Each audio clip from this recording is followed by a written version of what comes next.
Saya bukanlah saya tambah, saya ulas sekali cerita dengan Generation Endgame, tuan-tuan. Okay. Alright. Satu isu yang melanda negara kita agak parah juga adalah, ini bukan negara kita je lah, banyak negara di seluruh dunia menghadapi masalah ini. Tetapi sebab negara kita ni, kita nak kena deal dengan rakyat dan sebagainya, kita nak kena apa orang kata, bertanggungjawab dengan apa yang kita lakukan. Maka dia adalah isu apa, tuan-tuan? Isu merokok. Okay, kita dah cuba macam-macam usaha untuk nak mengurangkan ataupun at least kurang-kurangnya menghapuskan perokok. Apa yang kita dah buat? Kita dah naikkan tax sudah. Dulu saya ingat lagi masa saya beli rokok, masa zaman-zaman sekolah dulu kan, beli rokok Dunhill RM3. Sekarang ni RM17. Sekarang saya tak merokok lah kan. Zaman-zaman dulu biasalah muda-muda kan. Semua nak cuba. Lepas tu kita dah naikkan tax.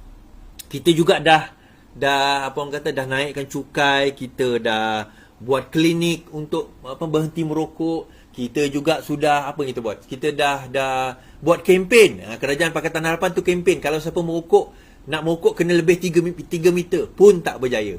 So akhirnya pada zaman Perikatan Nasional, yang ni itu saya kata, tuan-tuan, mana benda yang elok kita teruskan. Zaman Perikatan Nasional di bawah KJ, beliau telah mengemukakan satu cadangan supaya diadakan Generation Endgame, GEG. Nah, apa itu Generation Endgame? Generation Endgame ni setelah tak berjaya, fatwa keluar haram pun tak jalan, haram tak jalan, dengan orang PAS sekali pun masuk rokok kan. Benda-benda semua tak jalan. So Generation Endgame ni adalah generasi yang lahir pada tahun 2007, 2008, 2009 dan ke atas, maka mereka akan diharamkan daripada membeli rokok. Dan mereka diharamkan daripada membeli rokok terus. So generasi yang 2008, 2007, 2006 tu macam mana? Yang sebawah tu, yang bawah itu tak ada masalah. Tetapi 2007 ni kerajaan akan mengharamkan mereka daripada membeli rokok. So akhirnya adalah satu badan ni mengemukakan satu kertas. Dan dia kata so-called pakar ekonomi ni lah, GEG, negara bakal rugi 346 juta GDP dan hilang 2,700 pekerjaan.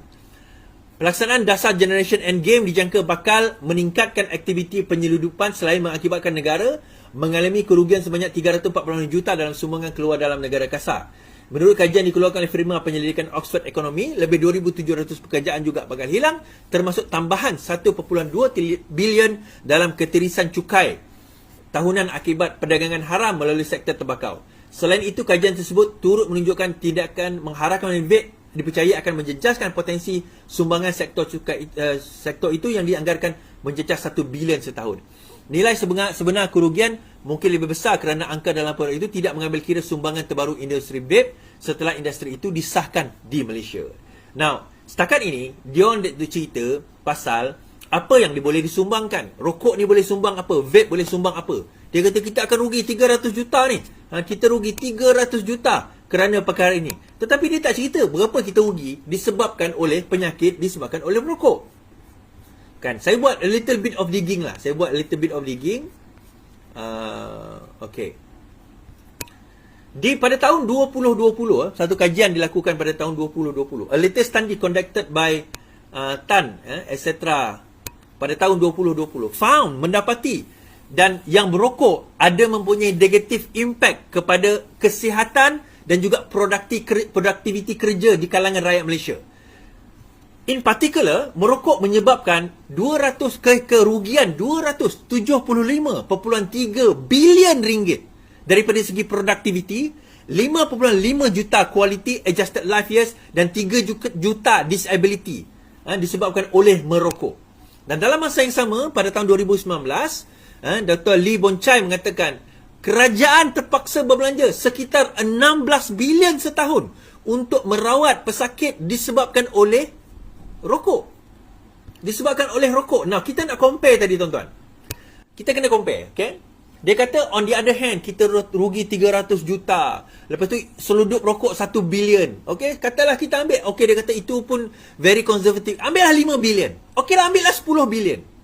Every year, kerajaan terpaksa berbelanja 16 bilion untuk mengubat pesakit disebabkan oleh smoking related disease. Pendapatan tadi tak sampai 1 bilion pun. Yang kedua, productivity 275 bilion kerugian disebabkan oleh smoking.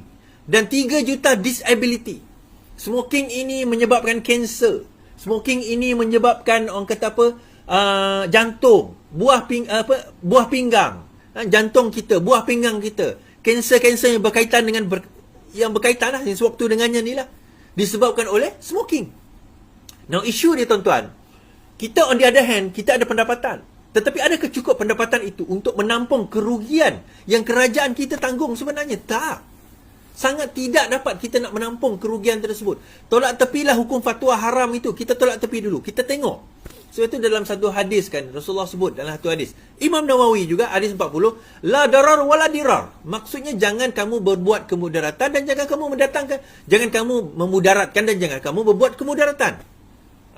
Itu maksudnya mendatangkan kemudaratan dan membuat kemudaratan. Dua-dua tak boleh. Dua-dua haram.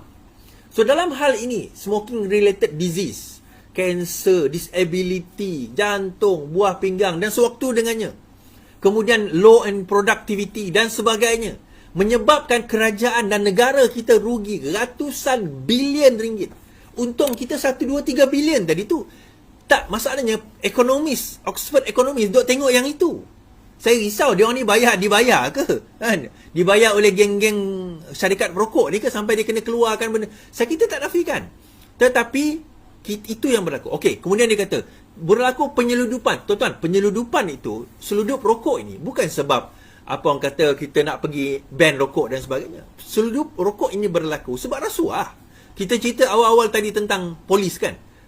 Tentang custom, tentang Amerika. Sebab rasuah. The moment kita tak boleh bentas rasuah, selagi itu seludup rokok ni akan berlaku, tuan-tuan. Penyeludupan itu akan berlaku. Sebab itu saya kata, sebenarnya okeylah, generation yang sekarang ini tak boleh nak ubah dah. Yang nak merokok silakanlah, teruskanlah. Kita tak boleh nak kata apa. Tetapi sekurang-kurangnya kita kena letak noktah. Di mana ada satu generasi nanti kita boleh pastikan mereka tidak merokok.